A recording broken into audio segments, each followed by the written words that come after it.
Hello and welcome to Awaz the Voice. I am Yasmin Khan. And in today's episode, we have a very special guest with us. And I would say she's very knowledgeable and has highly contributed towards the welfare of this society. Her name is Sadia. And thank you so much, Sadia, for joining us. Welcome.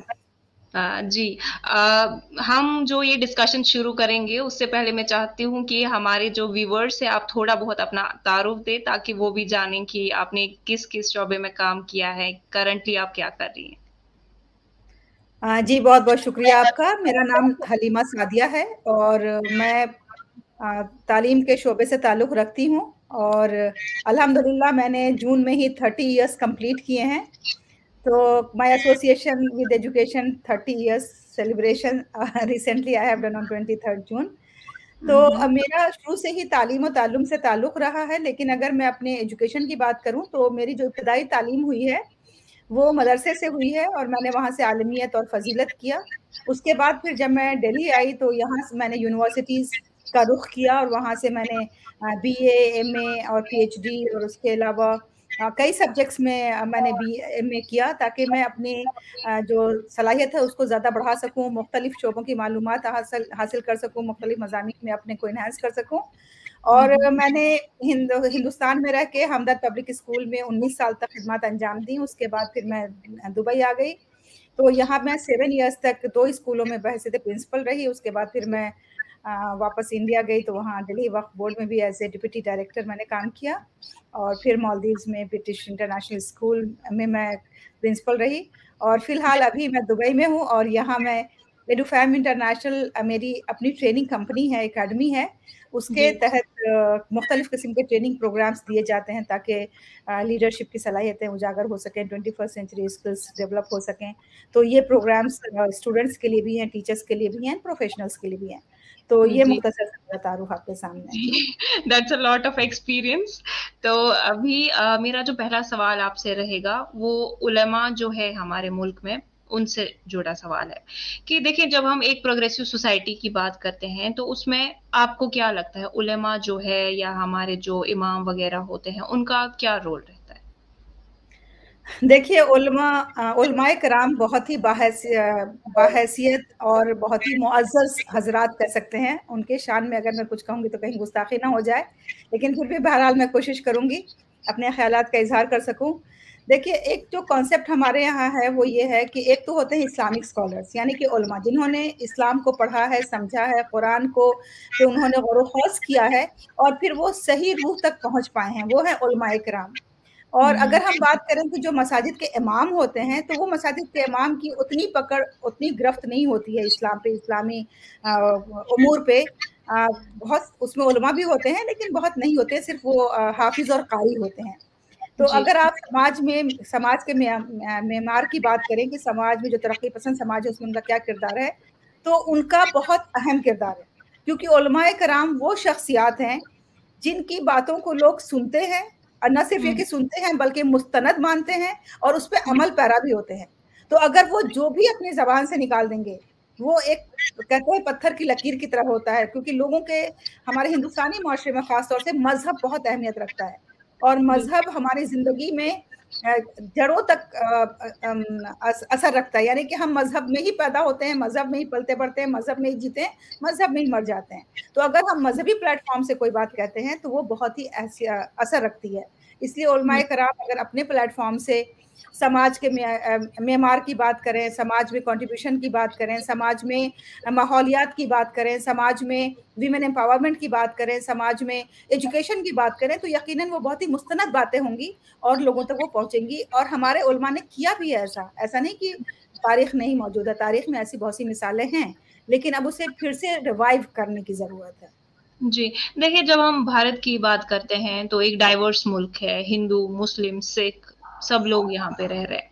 तो ऐसे में अगर हम Muslim community को देखें particularly तो जैसे हमारे दरसगाह होते हैं, मस्जिद होती है जहाँ पे पढ़ाया जाता है या सिखाया जाता है कि इस्लाम में रहते हुए आपको कैसे एक मुल्क में सर्वाइव करना है क्योंकि यहाँ पे अलग तरह के भी लोग हैं जो बाकी मज़हबों से ताल्लुक़ रखते हैं।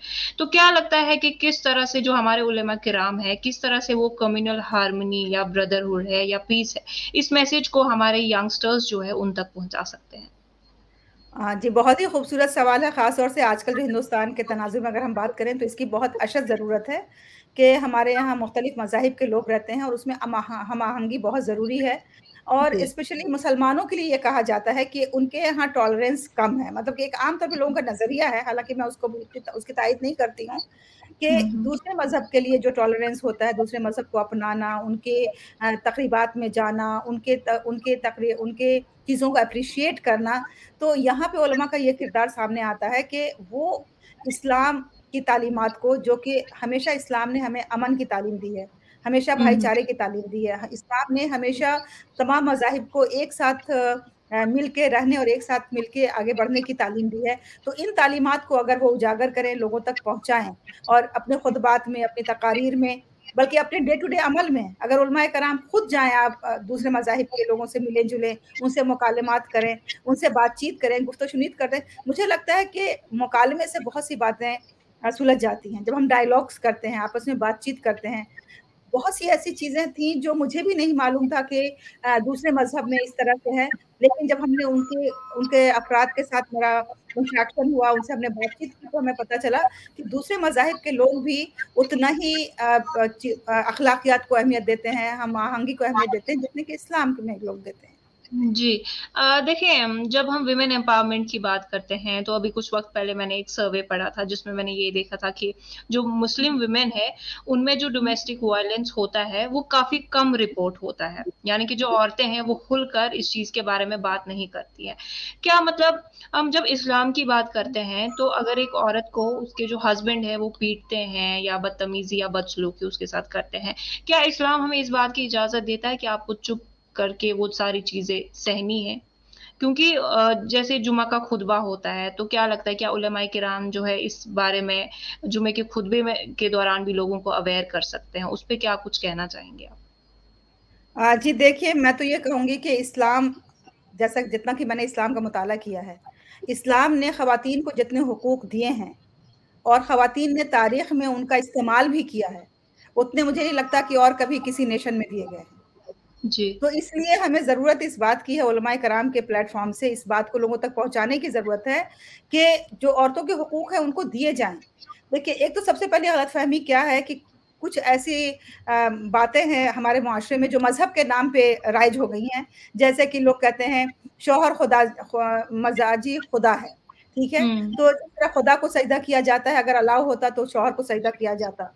तो इस तरह की कुछ बातें मज़हब के नाम पे लोगों ने इम्पोज़ कर दी हैं और इसकी बिना पे जी, ऐसा हो गया है कि जैसे ख़वातीन जो है वो सेकंड ग्रेड सिटिज़न समझी जाती हैं।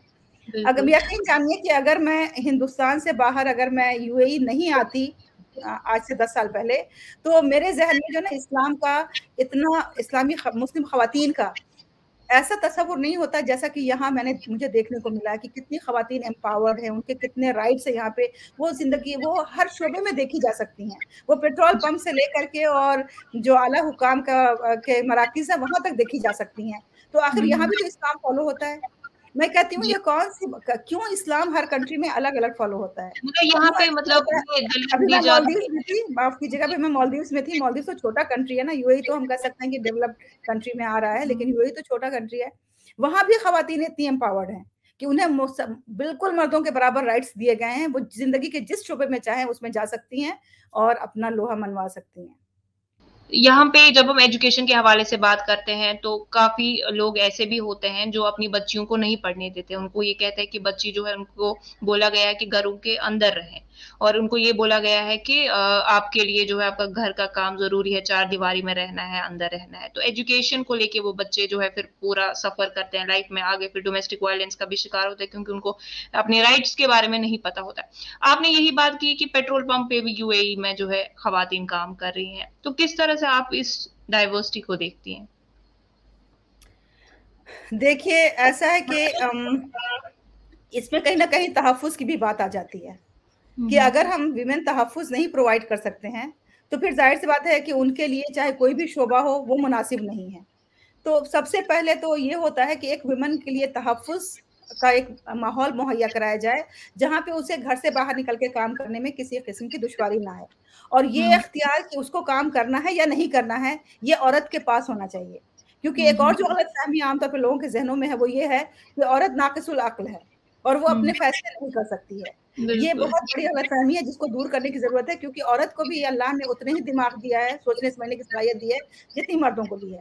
اور آپ یہ دیکھیے نا کہ عورت کو ماں کا درجہ دیا ہے, جو کہ ماں کی ذمہ داری ابھی پورا ورلڈ مانتی ہے کہ سب سے بڑی ذمہ داری جو ہے ماں کی ذمہ داری ہوتی ہے. بچے کو کوکھ میں رکھنے سے لے کر کے, اس کی ڈیلیوری سے لے کے, اس کی تربیت سے لے کے, ایک بہت بڑا مرحلہ ہوتا ہے یہ جو ماں کو دیا گیا. تو اگر ماں کے پاس عقل نہیں ہوتی تو کیسے اتنا بڑا رتبہ دیا جاتا؟ سوچنے کی بات ہے. تو اسی طرح سے اگر عورت کچھ یہ سوچتی ہے کہ اس کا گھر سے باہر جا کے کام کرنا, اس کے پاس وقت ہے, وہ کر سکتی ہے, تو یہ فیصلہ اسی کو کرنے دینا چاہیے. اور اگر وہ سوچتی ہے کہ اسے گھر کے اندر رہ کے کام کرنے کی ضرورت ہے, تو یہ فیصلہ بھی اسی کا ہونا چاہیے. لیکن جب وہ فیصلہ کر لیتی ہے تو اسے پورے گھر کو, پورے معاشرے کو اسے سپورٹ کرنا چاہیے کہ اگر وہ باہر سماج میں اپنا کنٹریبیوشن دے رہی ہے تو ہر کوئی اس کے تحفظ کی بھی ذمہ داری لے, ہر کوئی اس کے سہولیات کی بھی ذمہ داری لے, ہر کوئی اس کو مطلب فیسیلیٹیٹ کرے, تاکہ وہ ایک مہذب طریقے سے شریعت کے دائرے میں رہتے ہوئے اور اپنے تمام فرائض کو ادا کرتے ہوئے وہ اپنے سماج میں بھی اپنا نمایاں کردار ادا کرے. جی دیکھیں, جس طرح سے آپ ہندوستان سے باہر رہی ہیں, یو اے ای میں ہیں, تو آپ کافی آپ کو ایکسپوجر ملا ہے. تو جب ہم انڈیا کی بات کرتے ہیں تو یہاں پہ جیسے محلہ کمیٹیز ہے, ایک فیلڈ سسٹم ہے, یا مسجد کمیٹیز جن کو ہم کہیں گے. تو ایسے پہلے مطلب قرآن میں یہ بھی ہے کہ اگر آپ کا پڑوسی بھوکا سو رہا ہے تو آپ پہ فرض ہے کہ آپ جا کے پہلے دیکھو کہ ان کے پاس کھانا پینا ہے. تو یہاں ایون طارق جمیل صاحب بھی فرماتے ہیں کہ جو غیرت مند ہوتا ہے وہ اپنی غیرت کی وجہ سے اگر ضرورت مند بھی ہے تب بھی نہیں مانگ پاتا ہے. تو کیا لگتا ہے یہ جو علماء ہے, کیوں وہ ایک ایسا سسٹم نہیں بنا پا رہے ہیں کہ آپ کے محلے میں اگر کچھ لوگ ہیں جو فائنینشلی اسٹیبل نہیں ہے, ان تک مدد نہیں پہنچ پاتی ہے؟ جبکہ اگر ہم سیم چیز یو اے ای میں دیکھیں تو وہاں پہ بہت اچھے سے جو صدقہ زکوٰۃ ہے اس کو بہت آرگنائزڈ وے میں کیا جاتا ہے. جی تو دیکھیے, ایک تو بنیادی جو دقت ہے اگر ہندوستان کے تناظر میں ہم بات کریں اور اگر یو اے ای سے کمپیئر کریں, تو یہاں تو دیکھیے گورنمنٹ کی طرف سے ہوتا ہے سب. تو ہم ایسا تو بالکل منظم طریقے وہاں نہیں سوچ سکتے ہیں, لیکن ہاں ہم اس کے آس پاس کچھ اس طرح کا کر سکتے ہیں جو کہ محلے لیول پہ ہو. دراصل بات یہ ہے کہ جو لوگ زکوٰۃ اور صدقات کے فیلڈ میں کام کرتے ہیں وہ لوگ ہوتے ہیں جو مدرسہ چلاتے ہیں, یا جو مسجد کمیٹی کے لوگ ہوتے ہیں, یا اس طرح کے لوگ ہوتے ہیں. ان کے ہمیں یہ دیکھنے کی ضرورت ہے کہ ان کی نیت کیا ہوتی ہے. ٹھیک ہے, کیونکہ اس میں کچھ ایسے بھی افراد شامل ہیں جو یہ نیت رکھتے ہیں کہ وہ زکوٰۃ جمع کر کے لائیں گے اور ان کو 25% 50% کمیشن مل جائے گا, اور پھر باقی پیسے جو ہے وہ مدرسے میں لگائے جائیں گے, کچھ تو بچوں تک پہنچے گا, کچھ نہیں پہنچے گا. تو اس میں سب سے بڑی بات ہوتی ہے انما الاعمال بالنیات, یہ عمل کا دار و مدار نیت پہ ہے. سب سے پہلے نیت صحیح کرنے کی ضرورت ہے. اگر آپ زکوٰۃ کے فیلڈ میں کام کر رہے ہیں تو آپ زکوٰۃ کو, زکوٰۃ کے جو بتائے گئے ہیں کہ جن کو زکوٰۃ ہم دے سکتے ہیں, جو ڈیزرونگ کینڈیڈیٹس ہیں زکوٰۃ کے, ان تک پہنچائیے, جس میں سب سے پہلے مسکین ہے, جیسا کہ آپ نے کہا کہ بھوکے لوگ رہ جاتے ہیں اور خبر بھی نہیں ہوتی ہے. زکوٰۃ کے پہلے حقدار جو ہے وہ مساکین ہیں. مساکین کو ڈھونڈنا ہے ہمیں, اور یہ محلہ کمیٹی کے ذریعے آسانی سے ہو سکتا ہے. کتنے لوگ غریب ہیں, کتنے لوگ ایسے ہیں جن کے وقت 2 وقت کھانے کو نہیں ہے, تو زکوٰۃ پہلے ان تک پہنچائیں. اور یہ جتنے بھی فلاحی ادارے ہیں جو اپنے ایجنٹس بھیج کر کے زکوٰۃ کلیکٹ کرواتے ہیں, ان کا نمبر بعد میں آنا چاہیے. پہلے انسان کے پیٹ کی آگ بجھے تبھی تو وہ کچھ اور کرے گا زندگی میں. فرسٹ جو ریکوائرمنٹ ہے انسان کی فیزیولوجیکل نیڈ ہے وہ تو اس کی بھوک ہے. تو پہلے جو بھوکے ہیں, جو ضرورت مند ہیں, مساکین ہیں, پہلے ان تک پہنچنا چاہیے, اور علماء کو اس میں آگے بڑھ چڑھ کے کام کرنا چاہیے. کئی افراد ایسے ہیں جنہوں نے اس فیلڈ میں کام کیا ہے اور زکوٰۃ کا بہت ہی بامقصد استعمال کیا ہے, لیکن وہ بہت ہی لمیٹڈ طریقے پہ ہے. اس کو منظم طریقے سے اسے کرنے کی ضرورت ہے. اور زکوٰۃ ایک ایسی چیز ہے, یقین جانیے ایک ایسی بلیسنگ ہے کہ اگر ہم صرف زکوٰۃ پہ ہی کام کریں تو ہمارے سماج کی تمام جو غربت کی پریشانی ہے وہ دور ہو جائے گی. لیکن فائنینشیل لٹریسی بھی تو ہمارے اندر نہیں ہے نا, کہ فائنانس کو کیسے مینج کرنا ہے, زکوٰۃ کی شرح کیا ہے, کیسے نکالنا ہے, کس کو دینا ہے, کتنا دینا ہے. یہ تمام لٹریسی بھی ہمیں طلباء سے لے کر کے اور جتنے بھی افراد ہیں سب تک کی لٹریسی بھی پہنچانے کی ضرورت ہے. پہلے فائنینشیل لٹریسی, اور اس کے بعد مناسب طریقے سے اس پہ کام کیا جا سکتا ہے. جی, آپ نے شروعات میں کہا کہ آپ نے مدرسے سے بھی تعلیم حاصل کی ہے, تو میں یہ جاننا چاہوں گی کہ ابھی جو کنٹمپریری وقت ہے جہاں پہ ڈیجیٹل ورلڈ کی بات ہوتی ہے یا اے آئی کی ہم بات کرتے ہیں, اب یہی بچہ جو مدرسے میں پڑھ رہا ہے, کیا لگتا ہے آپ کو کہ جب وہ مدرسے سے نکلے گا اس کو نہیں لگے گا کہ وہ کسی ایلین دنیا میں ہے جہاں پہ اس کو نہیں پتہ ہے؟ تو مطلب اگر میرے خیال سے اگر مدرسے کو ماڈرنائز کیا جائے, حالانکہ اس چیز پہ کافی لوگ کہتے ہیں کہ مدرسہ صرف قرآن پڑھنے کی جگہ ہے, نماز کی جگہ ہے, تو کیا لگتا ہے کہ ماڈرنائزیشن آف مدرسہ جو ہے اس کی ہمیں ضرورت ہے؟ देखिए इस पे तो ऑलरेडी काम शुरू हो चुका है, और जब मैंने मदरसे में तालीम हासिल की थी तो वो 35 ईयर्स अगो की बात है। उस वक़्त भी हमारे यहाँ कुछ ऐसे मज़ामीन थे जैसे कि एजुकेशन है, साइकोलॉजी है, कंप्यूटर है, इस तरह के सब्जेक्ट वहाँ भी पढ़ाए जाते थे हम लोग को अलॉन्ग विद इस्लामिक एजुकेशन। लेकिन अब जो मदारिस हैं वो तो काफ़ी मॉडर्न हो रहे हैं, और उनमें तमाम जो मौजूदा जो सिलेबस है उससे भी उसको कनेक्ट किया गया है। लेकिन ये है ना कि अभी एक मुनज़्ज़म तरीके से नहीं है। जैसे कुछ अगर उलमाए कराम या कुछ स्कॉलर्स ऐसे हैं जो इसकी ज़रूरत को समझते हैं, तो अपने यहाँ इनकॉर्पोरेट कर लेते हैं। लेकिन बाकी जो जी। और दूसरे हैं जो छोटे पैमाने पे छोटे-छोटे मदरसे खोल लेते हैं, उनके यहाँ अभी इसका चलन नहीं है, उनके यहाँ भी ये रोशनी नहीं पहुँची है। तो यकीनन एक ऐसे मुतवाज़िन निसाब की ज़रूरत है, जिसमें एक तरफ तो इस्लामिक की बुनियादी तालीमात हों, क्योंकि बगैर अखलाकियात के, बगैर किरदार के एक इंसान कोई तालीम हासिल करके भी बेतालीम याफ्ता है। क्योंकि आप देखते हैं बड़े-बड़े तालीम याफ्ता लोग हैं और वो क्रिमिनल्स बने हुए हैं। वो दूसरे गलत कामों में हैं, तो फिर ऐसी तालीम का क्या फ़ायदा है? तो एक अखलाकियात का तो होना ही चाहिए उनके पास निज़ाम अखलाकियात सिखाने का। इसके अलावा इस्लामी उलूम के साथ-साथ जो दुनियावी उलूम हैं, जिसमें कि आजकल बहुत ज़्यादा अहमियत कोडिंग की है, एआई की है, मशीन लर्निंग की है, और उसके बाद जो क्रिटिकल थिंकिंग वगैरह जो 21st सेंचुरी स्किल्स हैं, इन सब का भी हो, और उसके साथ-साथ एक्टिविटीज़ भी हों। तो देखिए इसका इस तरह से एक निज़ाम बन सकता है कि जैसे हम 10th तक तो सारे सब्जेक्ट्स पढ़ाते हैं तलबा को, और जब वो 11th में जाते हैं तो हम स्ट्रीमिंग कर देते हैं, है ना? उसी बिल्कुल। तरह से हम मदरसे में 10th तक तो सभी सब्जेक्ट्स पढ़ाएँ, और उसके बाद फिर हम 11th में जब बच्चा आए तो हम उसकी स्ट्रीमिंग कर दें। कौन बच्चा आलिम बनना चाहता है, जो कि सिर्फ़ और सिर्फ़ इस्लाम के फ़ील्ड में रिसर्च करना चाहता है, उसे जी। एक स्ट्रीम में डालें। जो बच्चा साइंस के मैदान में आगे जाना चाहता है, उसे साइंस स्ट्रीम में डालें, और जो बच्चा बिज़नेस के फ़ील्ड में कुछ करना चाहता है, उसे हम बिज़नेस के फ़ील्ड में, कॉमर्स में डालें। इस तरह से अगर हम स्ट्रीमिंग करेंगे तो 10th तक सभी बच्चों को इस्लाम की तालीम भी और मौजूदा तालीम भी मिल जाएगी, और उसके बाद जब वो 11th से आगे जाएँगे तो हम उन्हें जो मॉडर्न एजुकेशन है वो दे सकेंगे, और प्लस साथ में आप कंपल्सरी एक इस्लामिक एजुकेशन भी रखें एज़ अ सब्जेक्ट, ताकि उनका इस्लाम से, अखलाकियात से और जो वैल्यूज़ हैं इस्लाम की, उससे उनका ताल्लुक बना रहे और वो उसे मज़ीद उसमें सीखते रहें। तो ये एक जी। बहुत ही मुनासिब तरीके से काम किया जा सकता है। उलमा को इसमें पेशरफ्त करने की ज़रूरत है, और हम सबको साथ देने की ज़रूरत है, क्योंकि उलमा गिने-चुने हैं। कितने उलमा हैं अगर हम देखें तो उनकी परसेंटेज क्या है? अगर हमारा साथ नहीं हुआ उनके साथ, तो फिर यकीनन वो अकेले कुछ नहीं कर सकते हैं। तो ये तमाम अफ़राद को एक साथ इस पे काम करने की ज़रूरत है। जी। आखिरी सवाल मेरा आपसे रहेगा, आपका जी। जो ट्रांज़िशन पीरियड था, मतलब इंडिया में रह के फिर आप फ़ॉरेन कंट्री गईं, तो आपने देखा कि यहाँ पे जो औरतों की लाइफ़ है और वहाँ पे जो औरतों की लाइफ़ है। तो ये जो ट्रांज़िशन है, आप किस तरह से इसको देखती हैं? और वुमेन एम्पावरमेंट को अगर आप देखें, तो जहाँ पे आप करंटली है, उस जगह की हालत और इंडिया के साथ कंपेयर करें, तो क्या लगता है अभी कितना काम होना बाकी है वुमेन एम्पावरमेंट को लेके इंडिया में? जी, बहुत ही अच्छा सवाल आपने किया है। देखिए, दरअसल बात ये है कि बगैर औरतों को एजुकेट किए हुए अगर हम सिर्फ़ एम्पावरमेंट की बात करेंगे, तो वो बिल्कुल ज़हर हलाहल है। हुँ। पहले हमें उन्हें एजुकेट करना है, वरना जी। तो हमारे यहाँ जो हम आस-पास आजकल देख रहे हैं हिंदुस्तानी तनाज़ुर में, कि जो हमारी नई नस्ल जो पढ़ रही है, जो जी। वो क्या है ना, वो बिल्कुल ही एम्पावरमेंट का गलत मतलब समझती है। वो हुँ, हुँ। एम्पावरमेंट का मतलब समझती है कि बिल्कुल बेदीन हो जाना, इस्लाम से बिल्कुल। बाहर निकल जाना, शरीयत को बिल्कुल फ़रामोश कर देना। ये उनके ज़हन में ये डाल दी गई है बात, हुँ, कि अगर आप हुँ। शरीयत पे चलोगे तो आप कामयाब नहीं हो सकते हो। तो ये एक गलतफ़हमी है। अगर मैं यहाँ की बात करूँ तो यहाँ देखें कि हर कोई जो भी औरतों को एम्पावरमेंट दिया गया है, वो सब शरीयत के दायरे में रहते हुए वो कर रहे हैं, और जी। शरीयत के दायरे में रहते हुए ही वो आगे बढ़ रहे हैं। तो हुँ, अभी हुँ।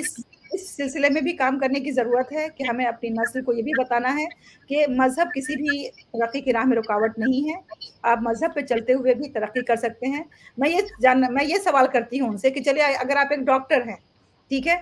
और अगर आप जी। मुस्लिम डॉक्टर हैं, तो क्या हुँ, हुँ। आपको किसी हॉस्पिटल में लिया नहीं जाएगा सिर्फ़ इस बिना पे कि आप मुस्लिम हैं?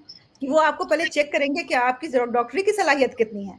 तो उसमें अगर बिल्कुल। आप माहिर हैं, तो यकीनन कोई भी आपको रिजेक्ट नहीं कर पाएगा। कोई भी आपको ले लेगा अपने यहाँ, आपको अपॉइंटमेंट मिल जाएगा, या अगर पेशेंट आप अपना क्लिनिक खोलेंगे तो पेशेंट आएँगे आपके यहाँ। अगर वो बीमार जी। है तो आपको शिफ़ा है। तो हुँ, हमें हुँ। हमें इस पे ध्यान देना कि क्वालिटी हमारी कैसी है। अगर हम बीए कर रहे हैं, एमए कर रहे हैं, बीएससी कर रहे हैं, मेडिकल कर रहे हैं, जो भी कर रहे हैं, उसमें हमारी सलाहियत क्या है?